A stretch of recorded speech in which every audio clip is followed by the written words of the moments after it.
퇴근길에 좋은 파트너 YTN 뉴스 FM 뉴스 정면 승부. 네, 뉴스 정면 승부 3라운드 문을 열죠. 여러분이 기다리는 금요 시사 퀴즈 앞서 했었는데요. 오늘 금요 시사 퀴즈는요. 남북 이산가족 상봉 행사가 열린 이 산은 무슨 산일까요?가 퀴즈입니다.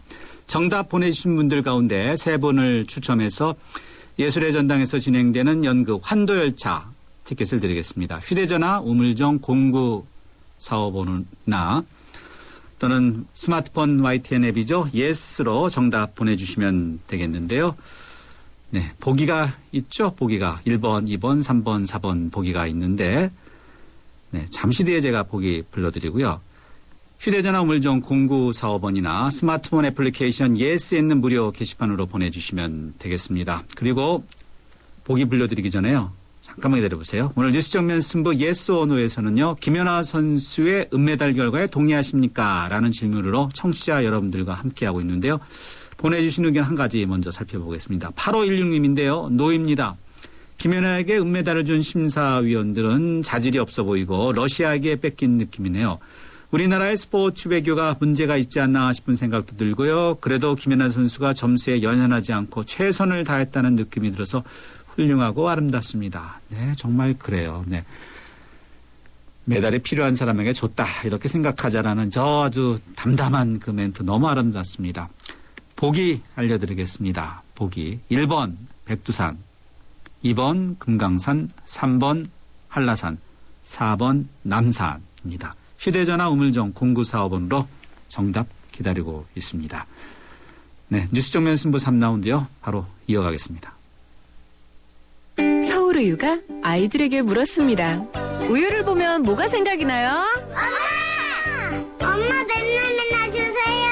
아빠처럼 힘세질 거예요. 완전 예뻐질 거예요. 엄마! 그렇게 행복은 자라고 있습니다. 우유는 행복입니다. 서울우유. 경양 하우징 페어가 해주세요. 아파트 평수보다 인생을 여유롭게. 좋은 전망보다는 앞날을 내다보게. 대한민국을 설레게 하는 1등 건축들이 모입니다. 2월 19일부터 23일까지 일산 킨텍스. 경양 하우징 페어.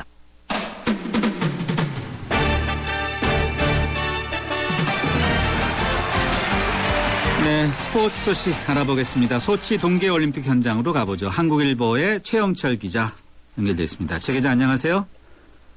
네, 안녕하세요. 여기는 러시아 소치입니다. 네, 많은 분들이 김연아 선수의 경기를 보다가 정말 잘했다라고 하다가 점수가 나오는 걸 보고 막 울분을 토하지 못했는데 그것 현장에서는 어땠습니까? 네, 그렇습니다. 멘붕이란 말은 이럴 때 쓰라고 지은 게 아닌가 싶습니다. 네. 그렇군요. 네. 김연아 선수는 완벽한 경기를 펼쳤습니다만 편파 판정의 희생양이 됐습니다. 판정이 불공정하다는 근거는 김연아 선수가 실수 없이 프리스케이팅 경기를 마쳤는데도 1위에 무려 5점 이상이나 뒤지는 144.19점을 받았습니다. 반면 금메달을 받은 아들리나 소트니코바는 점프 후 착지 과정에서 삐끗하는 실수를 범하고도 자신의 종전 프리스케이팅 최고 기록을 18점 이상 경신한 149.59점을 챙겼습니다. 우리 돈으로 55조 원을 쏟아부어 역대 가장 비싼 올림픽을 개최한 푸틴 대통령이 빈손으로 대회를 끝내지 않을 것이라고 전망은 했습니다만 그 타깃이 결국 한국한테 돌아오고 말았습니다. 한국뿐만 아니라 영미권 외신들도 일제히 어처구니 없다 사상 최악의 판정이라는 반응입니다. 실제 경기장 내 공동 취재구역에 대기하고 있던 각국 기자들도 이해할 수 없다며 한마디씩 총평을 날렸습니다. 1984년, 88년 동계올림픽 피겨 2연패한 독일의 카타리나 비트와 중국계 미국인 미셸 칸 등 피기의 전설들도 페이스북과 트위터 등을 통해 그냥 넘어가면 안 된다, 분노를 느낀다고 입을 모으고 있습니다. 그러나 김연아는 오늘 한국 기자들과 공식 기자회견에서 올림픽 금메달은 나보다 더 간절히 원했던 선수가 가져갔다라며 통 큰 대인배의 면모를 보였습니다. 말씀대로 그러네요. 그러니까 나보다 더 금메달이 필요한 사람에게 돌아갔다, 줬다, 뭐 이런 식으로 이야기를 했는데, 네, 평창에서 네. 김연아 선수의 뒤를 잇게 될 피겨 신예들도 참 잘한 것 같아요. 네, 그렇습니다. 올림픽 무대의 경험을 쌓아가는 모습이 참 보기 좋았습니다. 김혜진 선수는 16위, 박소연 선수는 21위로 이번 대회를 마쳤습니다. 두 선수 모두 몇 차례 실수가 있었습니다만 주눅들지 않았습니다. 2018년 평창 동계올림픽에서 큰 활약이 기대됩니다. 김연아 선수도 이런 큰 무대에서 뛰었다는 것은 좋은 경험이다. 4년 뒤 평창에서 좋은 성적을 낼 수 있을 것이라고 응원했습니다. 김연아 선수의 은퇴로 이제 한국이 잡히기는 이들의 양 어깨에 달려 있습니다. 네, 그러네요. 네, 두 신의 평창 올림픽에서 정말 잘했으면 좋겠네요. 자, 이번 주말에는 소치에는 어떤 경기가 준비되어 있습니까? 네, 김연아 선수의 도둑맞은 금메달에 대한 분노를 잠시 내려놓고 피겨스케이팅 남녀 팀 추월 예선 경기로 관심을 기울이는 것도 좋을 것 같습니다. 한국 시간으로 오늘 밤 10시 30분부터 내일 새벽 0시를 넘어서 진행됩니다. 이성훈, 김철민, 조영준 선수가 나서는 남자팀은 현재 세계 랭킹 2위에 올라 메달 획득이 유력시 됩니다. 결선은 내일 같은 시간에 이어집니다. 한국의 또 하나의 메달이 확실시 되는 종목은 쇼트트랙 여자 1000m입니다.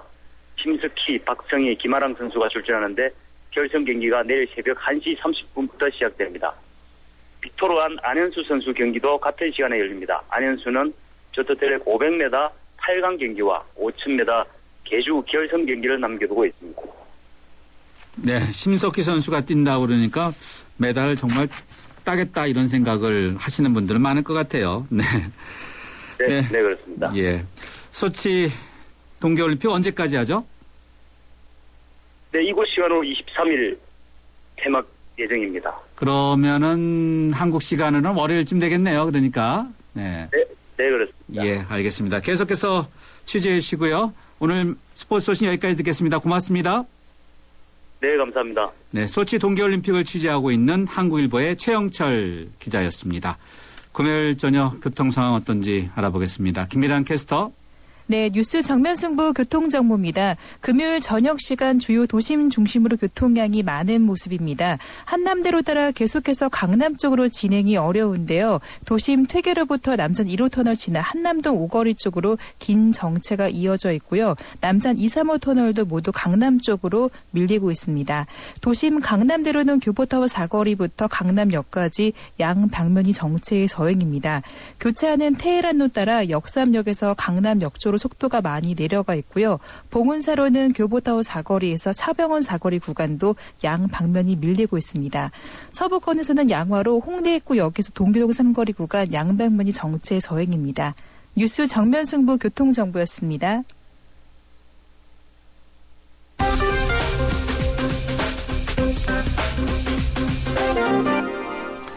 네, 이번에는 경제뉴스 살펴보겠습니다. 머니투데이의 김태은 기자 연결돼 있습니다. 김 기자, 안녕하세요. 네, 안녕하세요. 전세 대출 이용하시는 분들도 상당히 있는데 6억 원 이상의 고액 전세 대출을 이제 못하게 되나 보죠? 네, 금융당국이 가계부채 구조를 개선하기 위해서 종합대책을 마련하고 있습니다. 우선 전세보증금 6억 원이 넘는 고액 전세주택은 다음 달부터 주택금융공사의 전세보증서 발급이 전면 중단됩니다. 이미 국민은행과 우리은행 등 대형 시중은행들이 그 보증금 6억 원 넘는 신규 전세대출을 해주지 않고 있습니다. 고액 전세를 매매로 돌리기 위한 그런 방안입니다. 또 보증금 4억에서 6억 원 전세주택도 전세보증 한도가 기존 90%에서 80%로 낮아집니다. 반면 연소득 5천만 원 이하로 제한됐던 월세 소득공제 대상은 중산층 이상으로 확대하고 또 소득공제액도 늘 올리기로 했습니다. 네, 이번에는 정부가 가계부채 금리를 장기 또는 고정금리로 바꾸겠다는 뜻을 밝혔다는 내용 좀 전해주시죠. 네, 현호석 부총리가 주요 20개국 재무장관 회의 참석차 호주를 방문 중인데요. 여기서 한 인터뷰에서 가계부채를 한국 경제의 대표적인 위험 요소로 지목하면서 이를 해결하기 위한 추가 조치를 준비하고 있다고 밝혔습니다.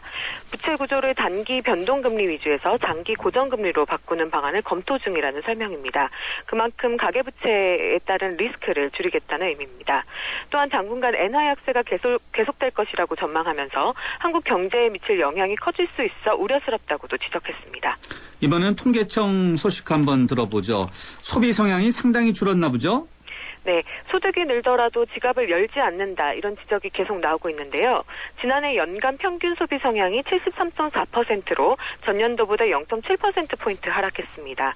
쓸 수 있는 돈이 100만 원일 때 73만 원만 쓴다는 의미입니다. 평균 소비 성향은 최근 3년간 계속 하락세였는데 글로벌 금융위기가 터진 2008년보다도 낮은 수준으로 내려가면서 역대 최저를 기록했습니다.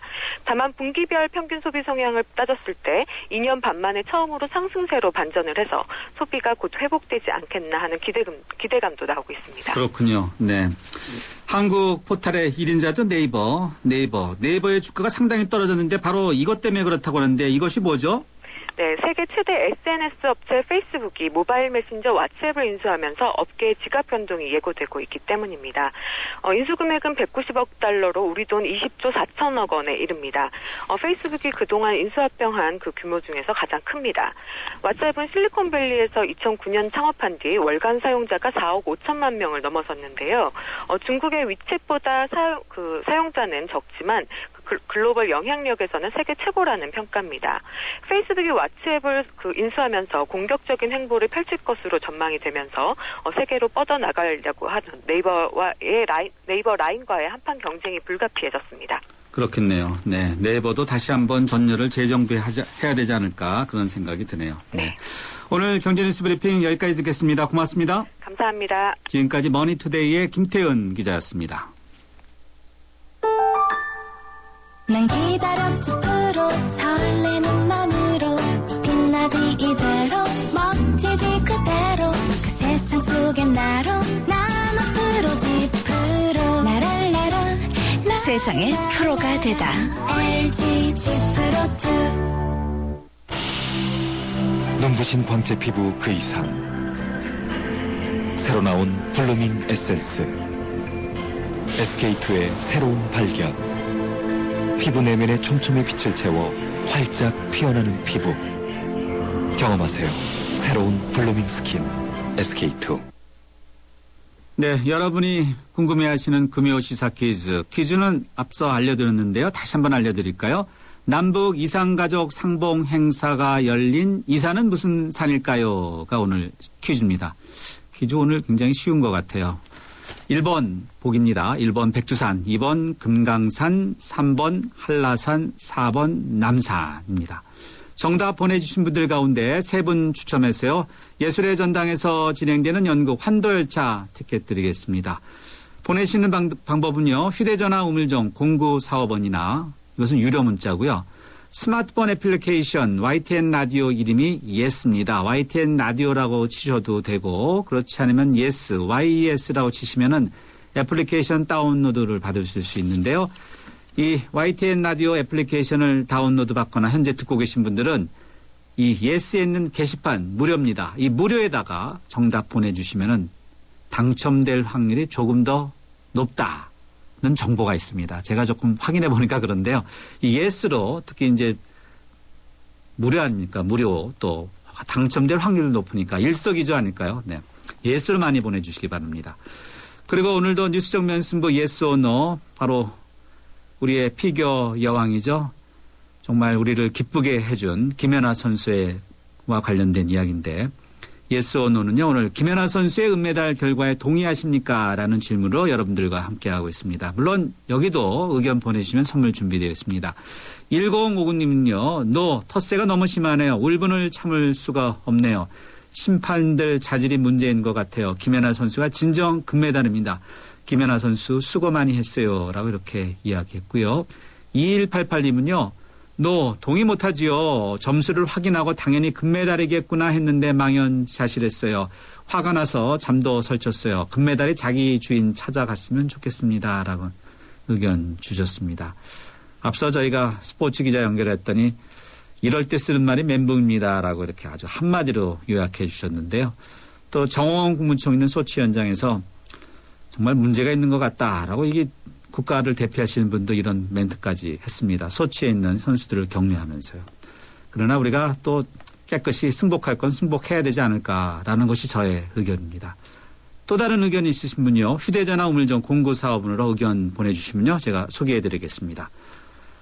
네, 뉴스 정면 승부 3라운드 여기서 인사드리고요. 잠시 뒤 4라운드에서는요. 새 남자의 정치수다 이어가겠습니다.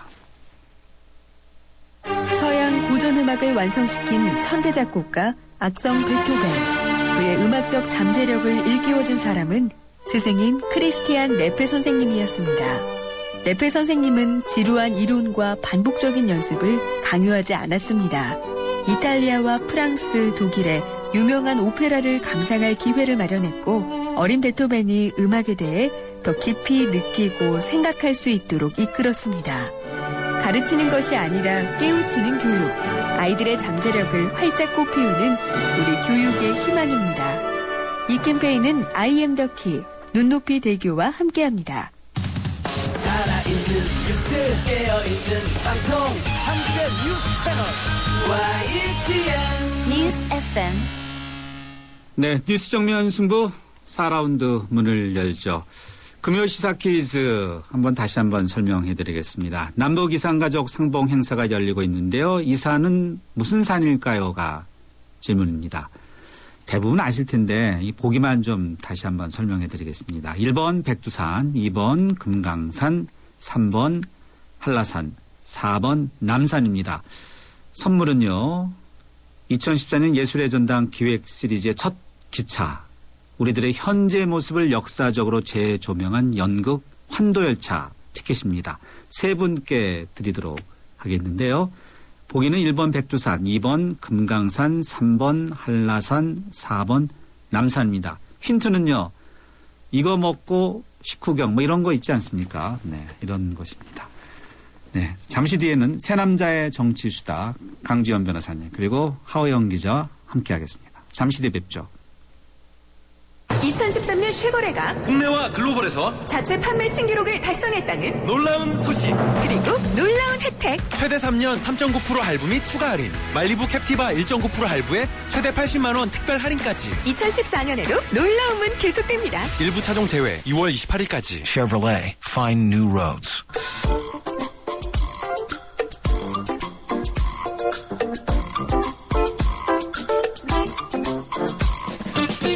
새 남자가 만났다. 새 남자의 정치 수다. 네, 새 남자의 정치 수다 시간입니다. 제가 앞서서 금요시사 퀴즈 힌트를 드린다면서 너무 어처구니 없이 한 것 같아요. 네, 이것도 밥 먹고 난 다음인데 제가 잘못했는데, 네, 정답 다음에 식후경 이게 오늘의 퀴즈입니다.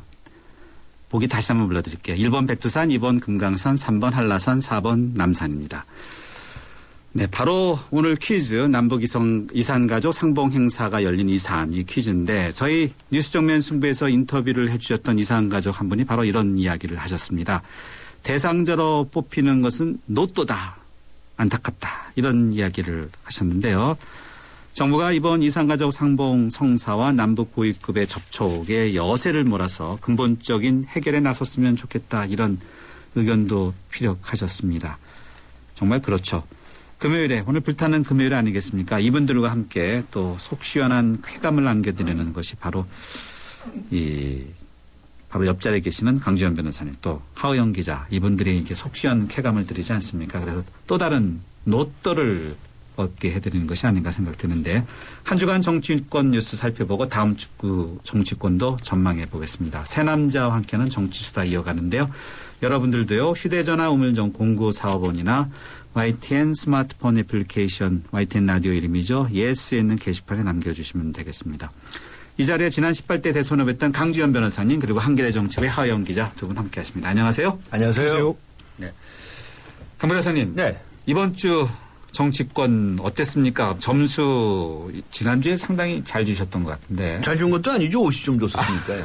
그런데 이번 주 들어서는 더 네. 빵점으로 향해 가는 것 같아요. 아, 네. 왜요? 여야가 말이죠. 네. 당 내에서 또 이제 무슨 계파 갈등이니 뭐니 이렇게 또 치고 나오는 거 보니까 네. 그런 생각이 들고 네. 또 여야가 이제 또 치고받는 또 공방 네. 또 시작들 또 심하게들 하는 것 같고 네. 그래서 저 좀 걱정입니다. 고질적인 빵점을 향해 가고 있다. 고질적인 강 변호사님 항상 지적하는 고질적인 네. 한국 정치의 병폐 모습이 또 드러났다. 네. 더 노골적으로 드러나는 것이 아니냐. 네. 그렇게 전망이 됩니다. 네. 노골 그러면은 사실 이제 일본, 이웃나라 일본에서 침탈약을 노골적으로 한다 이런 말 많이 쓰는데 우리 정치가 이제 이 정도 수준밖에 안 되네요. 네. 안타깝습니다. 하우영 기자는 네. 어떻습니까? 저도 뭐 이번 주는 크게 다르지 않을 것 같은데요. 어떻게 해요? 뭐 말씀하셨던 것처럼 국회가 제대로 돌아가지 않았고요. 각 당에서도 기존에 하려고 했던 일들, 특히나 그 여당은 대통령 공약, 그리고 네. 야당은 스스로 지켰어야 하는 어떤 비판적 견지, 뭐 여러 가지들이 일관되지 못하고 뭐 여러 가지 좀 부침도 있었고요. 네. 그리고 안철수 의원 같은 경우에도 새정치연합이 그다지 이렇게 성과도 없었고 여러 가지로 좀 안개 속 같은 그리고 좀 답답한 한 주였던 것 같습니다. 그래요. 강 변호사님하고 하 기자가 오랫동안 함께 하시다 보니까 점점 동조하는 현상. 뭔가 의견이 좀 달라야 재밌는데 자꾸 비슷해갖고 점수가. 안 그래요? 그렇지 않습니까? 안 그래요? 예. 그래요? 예. 안 그렇습니까? 그 피겨 여왕 그 김연아 선수의 저런 안타까운 말도 안 되는 그런 판정. 네. 이런 것에 대해서 우리 국민들이 분노하고 있지 않습니까? 분노하고 있어요. 네. 그거 어떻게 그럴 수가 있습니까? 분노하면서도 한편으로는 김연아 선수를 연우님이라고 하대요. 연우. 네. 연우님 뭔지 아세요? 인터넷에 자꾸 올라오더라고요. 연우님. 예. 하느님처럼 모신 데서 연우님이라고 하더라고요. 네. 그게 이제 그런 자랑스러운 모습이고요. 예. 은메달이지만 역사상으로 이렇게 정말 훌륭한 그렇죠. 은메달은 네. 없었다 싶을 맞아요. 정도예요. 오히려 더 그 국민 영웅이 되는 것 같아요. 네. 정치권과 비교해보면 완전히 그렇죠. 대비되는 것 제가 같아요. 그 얘기를 하려고 네. 그러는데 지금 예. 정치권 쳐다보다가 그거 쳐다보는 맞습니다. 그 TV 보는 재미에 어제 맞습니다. 밤에도 꼭두 새벽에 일어나가지고 네, 맞습니다. 예, 그래서 그렇게 지냈습니다. 하 기자는 어때요? 뭐 답답했죠. 연우님과는 네. 다른 여의도를 보니까 더 답답한가요? 그럼요. 답답하기도 하고요. 네. 재밌는 사실인지 아니면 이것 또한 답답한 사실인지 모르겠는데요. 네. 그 현지 소치에 네. 교육문화체육관광위 소속 여야 의원 7명이 그 장소에 있었어요. 아, 그래요? 예, 사실 임시국회가 열려서 꼭 그 시간에 거기 있었어야 했었느냐라는 비판도 있고요. 그리고 뭐 가서 좀 7명 분이 또 심판들에게 조금 더 뭔가 좀 잘해달라. 그런 역할을 했을 리도 없죠. 그래요? 예. 아, 그래요? 심판들한테 그런 얘기 하면 안 되죠. 그렇죠. 물론 그렇긴 그렇죠. 예, 공정해야죠. 네, 지금 맞습니다. 한 사람들이 심판으로 앉아가지고서 이렇게 네. 엉망을 만들어놨다는 거 아닙니까? 네, 맞아요. 네. 예.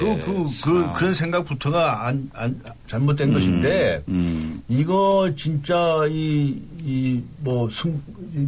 김연아 선수가 네. 그 보인 자세, 네. 그 늠름한. 기자회견하는 것 보니까 더 눈물이 나는 것 같아요. 그런데 이제 오늘 그 미국의 방송 동영상이 나타나지 않습니까? 예. 거기서는 이제 뒤에서 우는 모습. 스테이지 뒤에서 펑펑 우는 그런 모습을 보였는데 그것이 더 연결되면서 더 훌륭한 모습을 인상 깊게 주었다 이렇게 느꼈습니다. 네. 여의도에서 가끔 몸싸움하고 그럴 때 우리 국회의원들도 우는 모습 혹시 우리 한 기자 본 적 있어요? 저는 직접적으로 본 적은 없고요. 간접적으로도 울더라 하는 것을 보거나 들었다는 소식 들어본 적 있나요? 울부짖는 이게 이 소리 들어갈 때 억울해서 우는 모습 포착한 그런 영상, 사진. 최근에는 그 노무현 대통령 탄핵 정도까지 거슬러 올라가지 않나요? 당시에 강제로 그 탄핵안을 통과시키면서 같은 당 의원들이 좀 일단 나중에 하고요. 네. 그러시죠. 앞서 그 문화관광이 국회의원들 7명이 소치 현장에 있었다고 하는데 임시국회에 7명뿐만이 아니라 한 60명 가까이가 해외 출장길에 올랐다는 이제 보도가 있었는데 본회의에서 상당한 국회의원들이 결석이었다고 하는데 하 기자 먼저 이것도 좀 짚어주시죠. 무슨 이야기입니까? 이게 그 중국과의 의원 외교를 위해서 정몽준 의원이 주도한 그러니까 한중 의원 외교 협의회에 여야 의원 27명이 중국으로 출국한 그런 상황인데요. 네. 그러니까 뭐 두 번에서 세 차례 정도 나누어서 출국을 하겠다. 그리고 사전에 약속이 돼 있었다라고 정몽준 의원 쪽은 이야기를 하고 있고요. 60명이니까 조금 더 따져보자면 아까 말씀드린 그 여야 의원 7명이 소치에 간 것 그리고 강찬 국회의장이 또 8일부터 13박 15일 일정으로 여야 의원 8명하고 국회의장이요? 예. 남극과 뉴질랜드, 호주로 출장 갔습니다. 남극이요? 예. 국회의장이 왜 남극을 가죠? 뭐 명분은요. 네. 남극 과학기지인 장보고 기지 준공식 참석. 국회의장이 그런데도 갈 필요가 있나? 글쎄요. 사실 의원외교에 들어가는 돈은 대부분 국민 세금에서 나오는 돈이니까요. 특히나 요즘처럼 질타가 많은 그런 여의도에 대한 질타가 많은 상황에서는 좀 신중했어야 하지 않느냐라는 이런 시선이 있죠. 예. 강 변호사님은 국회의원들 나가는 것 자체가 나쁘진 않겠죠. 많은 견문도 넓히고 또 교류도 하고 그렇긴 한데 이거 참 어떻게 봐야 될까요? 이게 입법도 필요한 것도 분명히 있긴 있을 테고. 네. 예. 아이고 무슨 그 국제적으로 일이 있을 때 국회의원들이 나가는 것은 이상할 일이 전혀 그렇죠. 아니죠. 대한민국 국민을 대표하니까요. 외유 이런 표현을 쓰는데 해외 출장을 가는 거죠. 그런데 이제 도대체 가서 나가서 무슨 짓을 했느냐라고 하는 게 중요한 거 아니겠습니까? 무슨 일을 하느냐. 아니 우리가 회사 사장님이라고 해보십시다. 네. 임원들을 외국에 출장을 보내요. 네. 가서 이제 뭐 업자들도 만나고 그렇죠. 입찰도 하고 말이죠. 비즈니스를 네. 그렇게 일을 하고 오라고 보내는 거 아니겠습니까? 그렇죠. 근데 가가지고 그 짓 안 하고 딴짓을 하고 왔어요. 네. 그러면 이제 잘라야죠. 쫓아내야죠. 그 똑같은 겁니다. 그래서 지금 우리가 자꾸 이 얘기 나올 때마다 이제 지적이 되는데 국회의원들 해외 가서 도대체 뭐 하고 오는지 말이죠. 이런 걸 다 좀 조사를 해야 됩니다. 다 조사해서요. 일한 것만 여비 주고요. 여비. 나머지는 다 뺐고. 그래서 자기 돈으로 가라고. 그래야 되는 겁니다. 이게 너무 방만해요. 좀 감시하는 사람이 없어서 그러고요. 또 이 언론에서 기자들이 줄줄이 맨날 따라다니고 시키는 거고. 이 부분 하 기자 잘 지적해 두세요. 잘 기억해 두세요. 네. 근데 눈 감고 아웅하고 말이죠. 네. 그건 국회의원만 그런 게 아닙니다. 기자들도 그렇다는 거 아니에요? 네. 그래서 이제 놀고 먹는 식의 그런 거는 안 됩니다. 내가 지금 회사 사장이라고 생각해 보세요. 국민이 사장님이거든요. 국민 낸 세금 가지고 그렇게 싸돌아다니도 됩니까? 그래서 이제 옥석을 정확하게 구별하자. 그런 제안을 하고 싶습니다. 1903님께서요. 하 기자님과 관련된 이야기인데 하 기자님 말씀 들으니 이상하네요. 왜 국회의원들이 다 나가는 시기에 임시국회를 여는 건가요? 아니면은 임시국회가 열리니까 일하기 싫어서 해외로 도망가는 건가요? 다들 왜 그러는지 잘 모르겠네요. 회사에서 일해야 하는데 자꾸 다른 데가 있고 그러면 잘릴 텐데 라고 물음표까지 더 붙여주셨는데 이 임시국회 열릴 때 서로 알 텐데 이 문제 갖고 또 정몽준 의원하고 최경환 원내대표가 언성을 높였다는 그런 보도도 나왔는데 하게 좀 짚어보시죠. 사실 국회 개회 상황에서 의원들이 해외 나가는 문제는 언론에서 줄곧 짚어온 특히 정당 기자들한테는 아주 단골 소재입니다. 그런데 이게 지적을 할 때마다 아까 강 변호사님께서 말씀하셨지만 지적을 해도 잘 고쳐지지 않아요. 이건 좀 대책이 좀 필요할 것 같다는 생각도 들고요. 사실 판단의 문제도 약간 애매한 부분들도 있습니다. 그건 일단 자정의 문제도 좀 필요할 것 같고요. 국회의원 내부에서요. 그리고 최경환 대표하고 정몽준 의원은 아까 말씀하셨던 그러니까 얘기가 나왔는데요. 중국 외교 관련돼서 왜 하필 지금 나가느냐.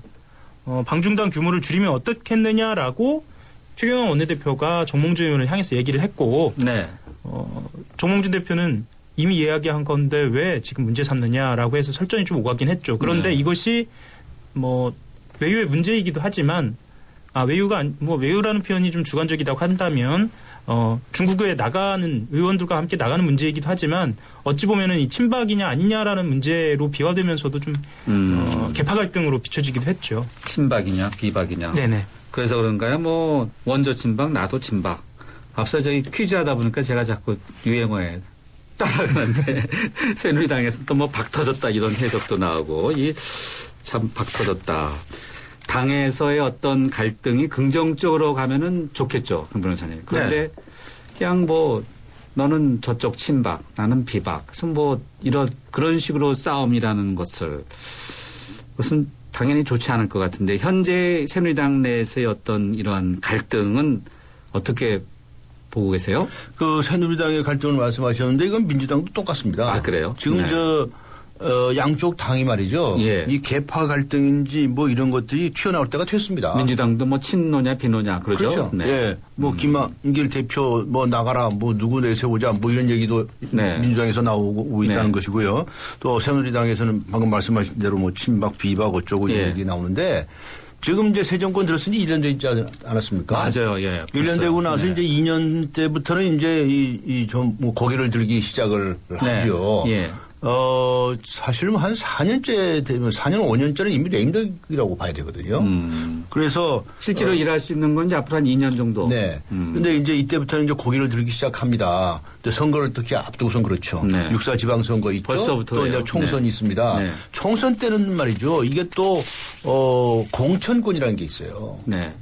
공천 주고서 이거 줄 세우고 하고 하는 거 있지 않습니까? 예, 예. 그러니까 이때는 뭐 반드시 이 계파 갈등이라는 것이 다시 터져 나오는 시기다라고 보아야 되는 겁니다. 제가 한 말씀 더 드리는데요. 공천이라는 게 뭔데 중앙당에서 몇 사람이 앉아가지고 주물럭주물럭 해가지고 주고 말고 합니까? 평가하는 어떤 기준이 있을 거 말이 아니에요. 됩니까? 그렇죠. 뭐 형식적으로 하고 좀 평가를 네. 한다고 하지만 다 엉터리고 네. 몇 사람이 앉아서 쫙 앉아 있고 특히 야당 여당 중에서 여당은 말이죠. 게다가 또 청와대 눈치까지 본다는 말까지 있어요. 네. 그런데 미국의 어떤 하원 의원을 공천하고 하고 안 하고 하는데 무슨 오바마 대통령 눈치 봤다는 얘기 들은 적 있습니까? 그런 거 없잖아요. 그리고 대통령은 도대체 그런데 관여하면 안 되게 돼 있어요. 그런데 이 정권만이 아닙니다. 네. 이 정권은 이제 시작 단계인 것이고 네. 과거 정권마다 역대 정권마다 역대 정권에서 네. 그냥 이 청와대에서 뭐 공천을 들었다 놨다 했다고 하는 이야기는 뭐 우리 국민이 다 알고 있는 거 아니겠습니까? 예. 그래서 이거부터 뜯어 고치지 않으면 됩니다. 안 됩니다. 네. 그래서 계파 갈등이 터져 나오는 것이고 네. 대한민국 정치가 잘 되려면 이 계파들을 다 때려 부셔야 그래야만이 제대로 이 정치가 되는 겁니다. 어느 나라에 이런 따위의 계파가 있다고 했습니까? 네. 하기자 개파 때려 부시자고 지금 강 변호사님이 말씀하셨는데 이번에 이제 6.4 지방선거와 관련해서 서울시장 네. 후보로 새누리당에서 과연 누가 나가느냐 예. 이것도 사실 관심 아니겠어요? 예. 그래서 뭐 김항시 전 국무총리가 뭐 계속 미적미적거리다가 이 정도 말까지 나온 것 같아요. 출마를 전향적으로 검토하겠다. 하겠다는 전향적으로 검토하겠다. 여기까지 나오고 또 정몽준 의원도 비슷한 발언을 예. 하지 않았습니까? 이 두 분 서울시장 선거에 나오는 건지 정말 경선이 이루어지는 건지 하기자 지금까지 파악한 바는 어때요? 사실 김황식 전 총리 정도의 멘트면은요 나오는 거죠. 전형적으로 검토하겠다 정도의 그 우회적 표현이면 이건 나오는 것으로 보여지고요. 정몽준 의원은 사실은 속내가 복잡한 것으로 보입니다. 왜냐하면 왜 복잡하죠? 최근에 그 여론조사 기관에서 네. 2, 3주 사이에 네. 그 여론조사를 한 것을 보면 네. 새누리당 내에 차기 대권 주자로 정몽준 의원이 사실 두 자릿수를 유지하면서 네. 수위를 달리고 있거든요. 아. 사실은 김황식 전 총리가 뭐 박심에 의해서 추천이 되고 있다라고 이렇게 알려지고 있는 상황에서 네. 정몽준 의원은 서울시장의 경선에 나왔다가 네. 만약에 떨어지면 대권 어떤 이 후보군에서 좀 차질을 빚지요. 그런 계산이 지금 깔려 있는 것으로 보이고요. 네. 물론 이건 이제 정치공학적인 판단이기 때문에 네. 드러나지 않는 그런 네. 부분으로 보이고요. 네. 그리고 본인 스스로도 좀 준비가 필요하다. 네. 뭐 그런 이야기들도 좀 하고 있고요. 다음 주 중에는 양당 간의 결정이 날 것으로 다음 주에요? 예, 예. 왜 다음 주가 상당히 중요한 정치 일정인가요? 사실 예비선거 후보가 등록 시작이 됐죠. 아, 그렇죠. 예. 네. 이게 지금 사실 뭐 조금 다른 얘기긴 합니다만 기초 선거 관련돼서 네. 그 룰이 정해지지 않은 상태에서 지금 시작이 돼버렸는데요. 네. 뭐 그렇기도 한 상황에서 사실 빨리 좀 정해야 새누리당에서도 후보를 정해야 하는 상황이 된 것 같습니다. 강 변호사님 지금 6.4 지방선거 이 서울시장 후보 또 전체적으로 이렇게 그 여야 또는 안철수 신당 새정치연합이죠. 이렇게 합쳐갖고 이 국내에서 나오는 보도를 이렇게 통해 볼 때 어떻게 좀 보고 계십니까? 이게 지방선거는 상당히 많이 남아 있잖아요. 선거까지는요. 이게 이 정도가 이게 너무 빠르거나 그런 거 아니에요? 아니요. 이거 이 선거에 임박해서 네. 뭐 어디 무슨 전략 공천을 하느니 어떤 정책은 하나도 없어요. 강 변호사님 주장하시는. 누구를 네. 차출하느니 네. 어쩌고 자꾸 이런 얘기가 나오고 네. 조금 전에 이 기자님께서 이 무슨 여론조사 어쩌고 이렇게 말씀을 하셨는데 네. 지금 여론조사가 무슨 소용이 있습니까? 너무 멀다. 지금 여론조사라는 것이 그 지명도라든가 말이야, 인지도라든가 뭐 이런 정도의 것에 불과할 가능성이 많고 그럴 바에야 뭐 영화 배우를 탤런트를 내놓으면 더 많이 올라오겠죠. 지명도로 보면 깜짝 인사. 인지도로 보면 네, 이게 아무런 의미가 없는 거예요. 그리고 저는 더 기분 나쁜 게 말이죠. 중앙당에서 누구를 공천할 것인가 말 것인가 이런 궁리를 하면서 그러면서 여론조사를 하고 어쩌고 하는 겁니다. 이 행위 자체가 저는 마음에 안 듭니다. 앞에 제가 말씀드렸지만 상향식 공천이라는 것이 이루어져야 되는 것인데 예를 들어 서울시장이고 경기도지사고 하고 싶은 사람이 있을 거 아닙니까? 그 하고 싶은 사람 빨리빨리 나와라.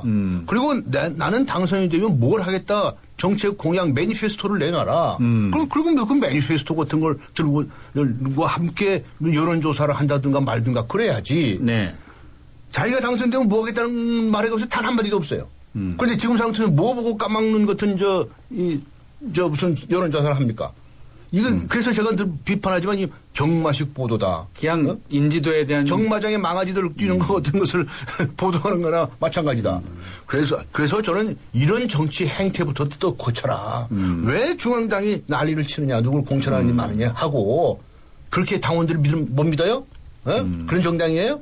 그 당원들 중에서 출마하고 싶은 사람 다 나오라고 그러세요. 그리고 다 공약들을 내놓으라고 그러세요. 그래가지고 그거 가지고 여론조사해. 그래 뽑으면 되지. 그 뭐 이렇게 잔머리를 굴리냐 이런 얘기 있지. 그 잔머리 정치를 때려부시는 것. 이게 바로 정치 개혁이다. 좀 그렇게 믿고 있습니다. 잔머리를 때려부시는 것이 정치 개혁이다. 네, 정치 개혁 이야기하니까 안 기자, 하 기자. 네. 정치 개혁 그러면 또 떠오르는 바로 이제 세력 신당이 바로 여기 아니겠어요? 안철수 그 새정치연합. 이번 주 월요일에 창당 발기인대회를 고 본격적으로 창당 작업을 하지 않았습니까? 이제 브랜드는 이제 안철수란 이름이라고 봐야 되지 않을까. 안철수란 이름 빼면은 또 여론조사 지지율이 많이 떨어진다는 또 보도도 있고. 발기인 중에 보면은 이렇게 유명한 사람, 깜짝 인사는 없었던 것 같아요. 하 기자는 어떻게 평가하세요?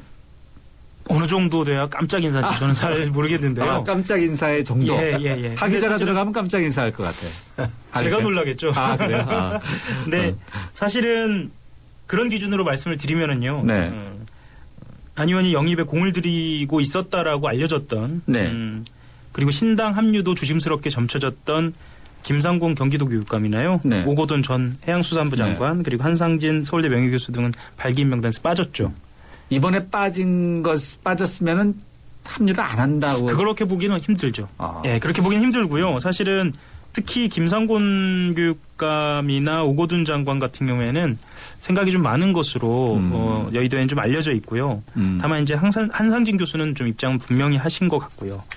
뭐 이 정도입니다. 나머지 분들은 많이 알려져 계신 분들입니다. 뭐 강봉균 전 재정경제부 장관이라든가요.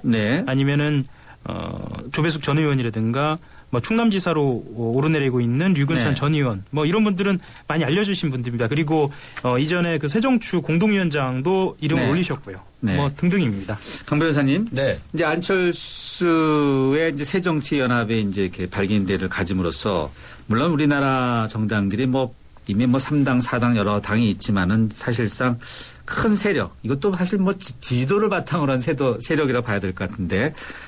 지난 2006년 이후에 사실상 3당 구도가 이제 부활하게 됐다라고 이제 보는 시각에 이제 언론도 꽤 있어요. 오는 6월 지방선거에서. 그러니까 새누리당, 민주당, 안철수 신당. 이런 것이 대한민국의 선거 지역 또는 그 정치 지형에 상당히 긍정적으로 영향을 줄까요? 어떨까요? 이거요.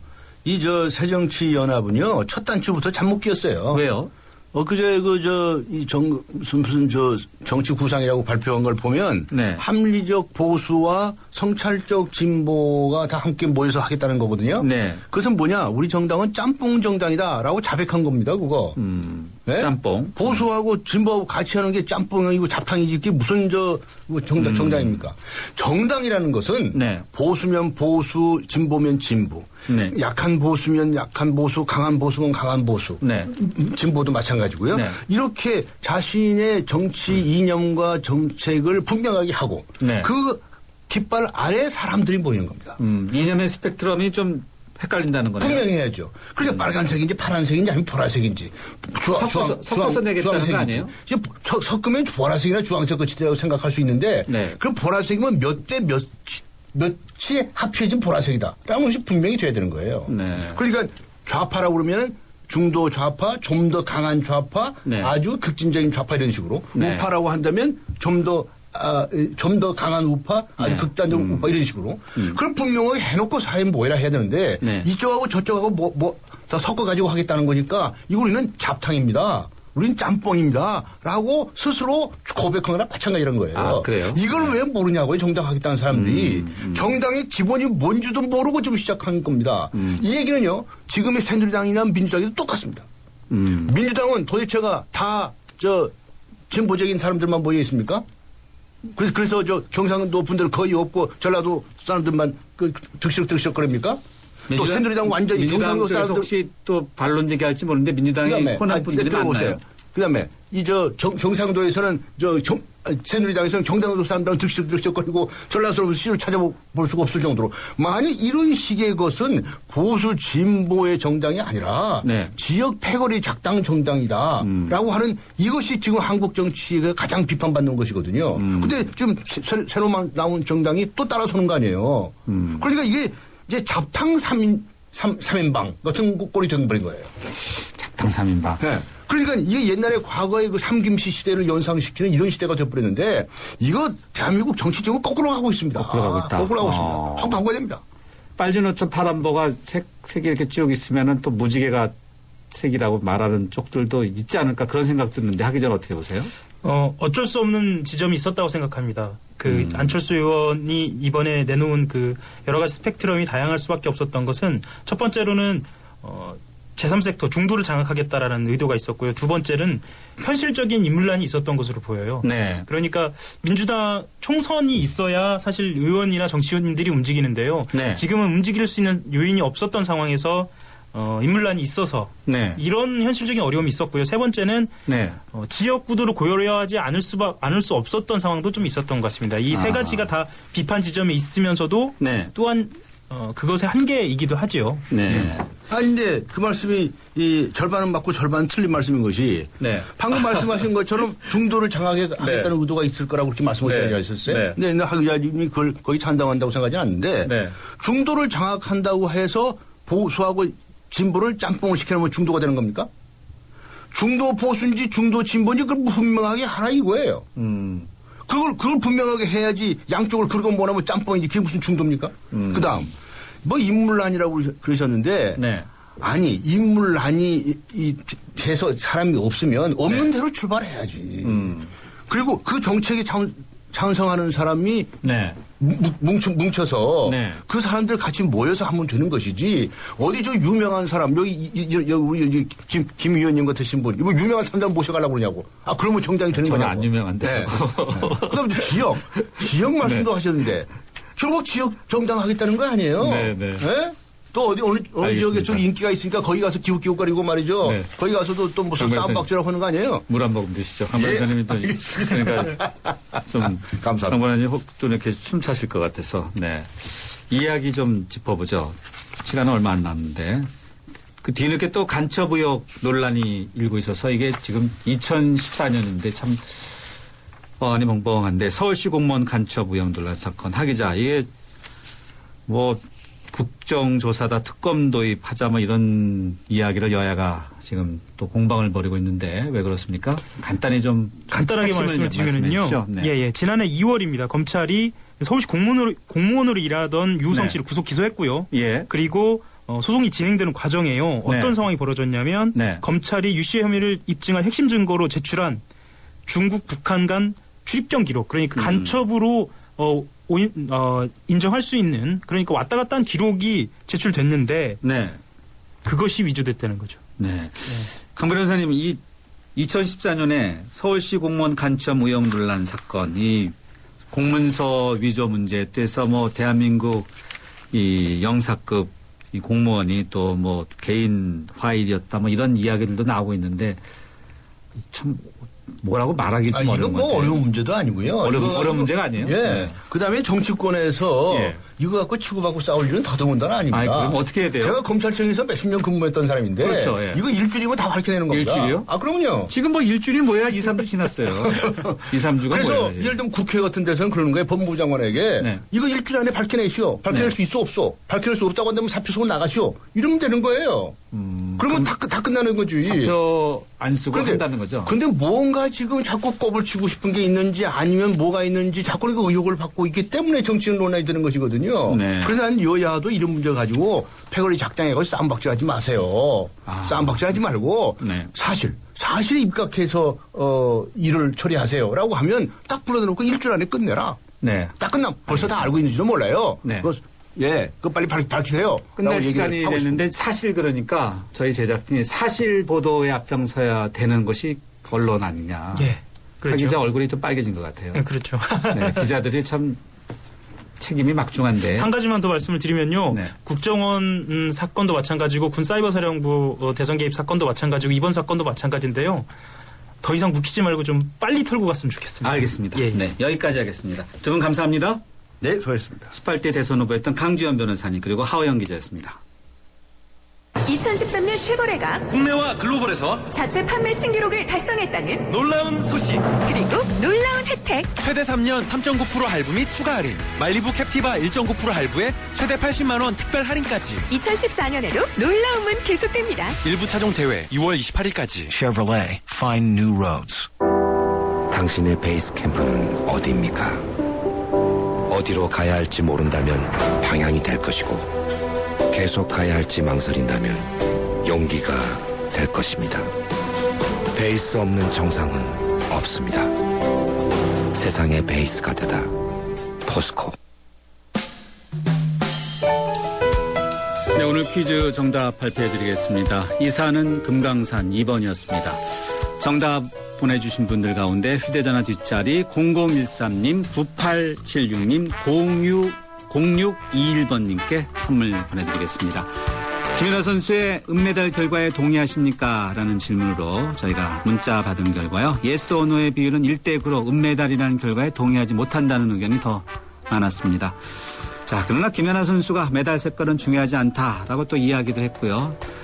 필요한 분에게 줬다. 과정이 중요하다. 이렇게 말을 했습니다. 정말 대견스럽고요. 대한민국 국민이 하고 싶은 이야기를 금메달 가져간 나라한테 한 것이 아닌가 이런 생각합니다.